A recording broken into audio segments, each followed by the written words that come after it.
ឆ្នាំនឹងមានតែគេមកលេងបាត់ដំបងឯងមកខ្ញុំណែនាំហាងកាហ្វេ3 4កន្លែងឲ្យស្គាល់ទី1គឺ The Lab Cafe មកមើលការដេករបស់គេទាំងអស់គ្នាណែ1963ពិតបាត់ដំបងមិនខ្ញុំតើតនេះខ្ញុំអានអក្សរគេដែរ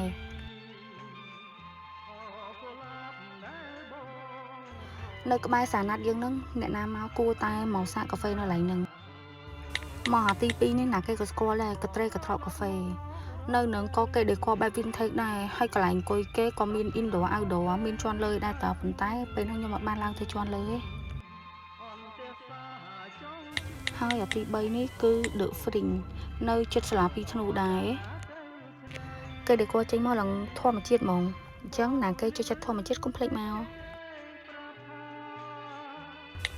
ទី4គឺ The Jaco កន្លែងហ្នឹងខ្ញុំអាសាមកដូចគ្នាដោយសារតែម្ហូបរបស់គាត់ឆ្ងាញ់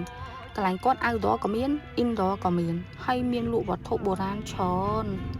របស់ធ្វើពីដៃកូនខ្មែរពិតណាមិនខ្ញុំចេះថាណានេះអីវ៉ាន់គាត់ច្រើនណាស់នៅហ្នឹងបើមិនជឿនេះមើលនាំគ្នាមើលភ្លាម